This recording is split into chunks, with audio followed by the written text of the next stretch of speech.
Hello అందరికీ, this is Enosh here. So ఈరోజు వచ్చి July 17th.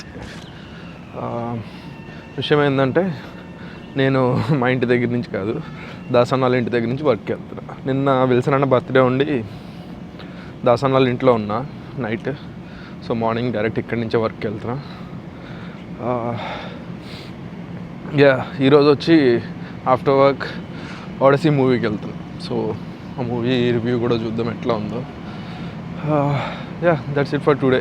చూడాలి ఇంకా ఆఫ్టర్నూన్ కుదిరితే, లైక్ ఆఫ్టర్ మూవీ కుదిరితే టైమ్ స్క్వేర్లో కూడా తిరుగుదాం. టైమ్ స్క్వేర్లో తిరిగి చాలా రోజులు అయింది. సో వెళ్దాం, కుదిరితే టైమ్ స్క్వేర్ కూడా వెళ్దాం. కెనడా వైల్డ్ ఫైర్స్ అయ్యి 2 days అయింది, బట్ స్టిల్ ఇంకా అట్లా స్మోకీగా ఉంది మొత్తం చూడడానికి. ఈరోజు కొంచెం స్కై కనపడుతుంది, కానీ నిన్నటి వరకు అసలు స్కై అట్లా క్లౌడ్స్ గట్రా ఏం కనిపించలేదు అసలు.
సో ఇప్పుడే మా ఇంటి దగ్గర బస్ దిగా, మూవీ నుంచి వేరే చోట్ల తిరిగి ఎక్కడ తిరిగాను. సో బస్ దిగి బస్ స్టాప్ దగ్గర 7-Eleven ఉంటుంది. సో అక్కడ స్లర్పీ అని చెప్పి కోక్ స్లర్పీ ఉంటుంది, అది తీసుకుందామని వెళ్తున్నా. ఇంటికి వెళ్ళా కొంచెం ఆయిలీ ఫుడ్ తిందాం అనుకున్నా. సో కోక్ ముందుగానే క్యారీ చేద్దామని 7-Elevenకి వెళ్తాను. సో బస్ స్టాప్ వెనకాల, బస్ స్టాప్కి ఆపోజిట్లో 7-Eleven ఉంటుంది అక్కడ. సో అది తీసుకుందామని వెళ్తున్నాం. అప్పుడు 7-Elevenలో తీసుకోవడం అయిపోయింది. ఇదేం లేదు, జస్ట్ ఫ్రోజన్ కోక్ అంతే. బట్ టేస్ట్ వెరైటీగా ఉంటుంది, నార్మల్ కోక్లా ఉండదు కానీ డిఫరెంట్గా అనిపిస్తుంది. సో అప్పుడప్పుడు తీసుకుంటే మూవీ విషయానికి వస్తే Odyssey it's really good. 2 hours 40 minutes అంతా, కానీ టైం తెలీదు. But comparatively last Christopher Nolan మూవీస్తో పోలిస్తే ఇది కొంచెం ల్యాగ్ అనిపించింది నాకు. బేసిక్గా క్రిస్టఫర్ నోలన్ మూవీస్ అన్నీ 2 hours 2.5 hours పైనే ఉంటాయి. ఇది కూడా అంతే ఉంది, 2 hours 40 minutes ఎంతో. బట్ మిగిలినవి నాకు అంత ల్యాగ్ అనిపించదు, కానీ ఇది కొంచెం ల్యాగ్ అనిపించింది. బట్ మూవీ మాత్రం చాలా బాగుంది, స్టోరీ మాత్రం. ఎస్పెషల్లీ లైక్ ఎఫెక్ట్స్ ఉంటాయి, కొన్ని సౌండ్ ఎఫెక్ట్స్. డాల్బీ కుదిరితే ఎవరైనా చూడాలనుకుంటే డాల్బీ అట్మాస్లో చూడండి. సౌండ్ ఎఫెక్ట్స్ మాత్రం క్రేజీ ఉన్నాయి అసలు. మామూలుగా లేదు, ఇచ్చి పడేసాడు మళ్ళీ. యా బాగుంటుందని తెలిసి వెళ్ళాయి కాబట్టి అంత హైప్ ఇవ్వట్లేదు. 4 out of 5 మన రేటింగ్ దానికి. బాగుంది, కొంచెం స్లోగా అనిపించింది కానీ 4 out of 5 చాలా బాగుంది. ఛార్జింగ్ అయిపోతుంది అంట, 10% ఉంది మన కెమెరాలో ఛార్జింగ్. సో మూవీ అయినాక బ్రైంట్ పార్క్కి వెళ్ళా, టైమ్ స్క్వేర్లో అట్లా తిరుక్కుంటూ. అక్కడ కూడా ఏదో లైవ్ మ్యూజిక్ ఏదో ఈవెంట్ జరుగుతుంది కానీ మనకి ఇంట్రెస్ట్ లేదు ఈరోజు. కూర్చున్నా కానీ చాలాసేపు ట్రై చేసా కానీ కూర్చోడానికి దాంట్లో పార్క్లో ఉండడానికి. It's one of my favourite park యాక్చువల్గా. చాలా బాగుంటుంది, మంచి హ్యాపెనింగ్ ఉంటుంది. కానీ ప్రజెంట్ మనం ఉన్న మైండ్లో నాకు రన్ అవుతున్న థాట్స్కి నాకు హ్యాపెనింగ్ వద్దు, పీస్ కావాలి కొంచెం. సో అది అక్కడ దొరకలేదు, చిరాకు వచ్చింది కొంచెం సేపు కూర్చోగానే. యా అట్లా అయింది మనది ఈరోజు. ఇంటికి వెళ్ళి కుక్ చేసుకుని తినాలి.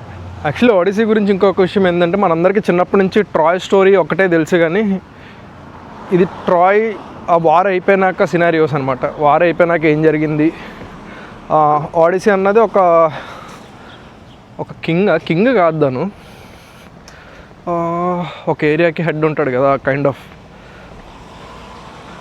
ఒక రీజన్కి హెడ్ ఉంటాడు కదా, అట్లాంటిది. కింగ్ కాదు, కింగ్ కింద సర్వ్ చేస్తారు కదా ఒక్కొక్క ఏరియాకు ఒక్కొక్కరు, అట్లాంటి అతను. ఆడిసీ అని ఏదో ఉంటుంది అతని పేరు. సో ఇది ఆఫ్టర్ ట్రోజన్ వార్ తర్వాత స్టోరీ ది ఆడిసీ. చాలా బాగుంది, కుదిరితే చూడండి. క్రిస్టోఫర్ నోలన్ సినిమాలు నచ్చే వాళ్ళకి ఇది మామూలుగా ఎక్కదు. ఇప్పటికీ ఎంతమందికి టెనెట్ సినిమా అర్థమైందో చెప్పండి. నేను షో దొబ్బట్లేదు, నాకైతే టెనెట్ సినిమా ఫస్ట్ టైం చూసినప్పుడే నాకు అర్థమైంది స్టోరీ ఏందన్నది మొత్తం. అది నచ్చి మళ్ళీ నేను సెకండ్ టైం వెళ్ళా. కొంతమంది 3-4 సార్లు చూసిన ఇంకా అర్థం కాలేదంటారు. అది అర్థం కాని వాళ్ళు నచ్చలేదంటారు, అర్థమైన వాళ్ళు ఏం కాన్సెప్ట్ అన్నట్టు అడుగుతాం. సో నా ఫేవరెట్ క్రిస్టోఫర్ నోలన్ మూవీ వచ్చి ఇంటర్స్టెల్లార్. ఫస్ట్ ఇంటర్స్టెల్లార్, దాని తర్వాత ఇన్సెప్షన్, దాని తర్వాత టెనెట్. ఆడిసీ లేదా లిస్ట్లో అంటే ఆడిసీ బాగుంది but not my favourite. Sound effects బాగున్నాయి కొన్ని సీన్స్లో, అది నచ్చింది నాకు. సో అది మన రివ్యూ ఆడిసీ. సో స్టిల్ ఇంకా ఆ ఈ బుక్ని టెస్ట్ చేస్తున్నా, కుదిరినప్పుడల్లా చదవడానికి ట్రై చేస్తున్నా. నాట్ బ్యాడ్, బాగుంది. అది కాంపాక్ట్ సైజ్, నా పాకెట్లోనే ఉంది, ఇప్పుడు క్యారీ చేస్తున్నా రెగ్యులర్గా. సో దాని వీడియో కూడా మీరు ఆల్రెడీ చూసే ఉంటారు. దాని ప్రాపర్ సెటప్ ఇంకా ఇంకా వేరే సాఫ్ట్వేర్స్ ఏవి ఇన్స్టాల్ చేయొచ్చు దాంట్లో, థర్డ్ పార్టీవి. అవన్నీ చేస్తే ఎట్లా వర్క్ అవుతుంది అది కూడా చూద్దాం ఒకసారి. Almost home. ఇంటికి పోయి చికెన్ ఆల్రెడీ మ్యారినేట్ చేసి పెట్టుకున్నా. ఆ చికెన్ ఇప్పుడు కుక్ చేసుకుని చికెన్ రైస్ కింద చేద్దాం అనుకుంటున్నాను. సో అది తినేసి పడుకోవాలి ఫాస్ట్గా. ఇట్స్ ఆల్రెడీ 8:30, చీకటి పడలేదు కానీ 8:30 అయింది. తొందరగా పడుకోవాలి ఇంకా. So that's it for today. Okay, bye.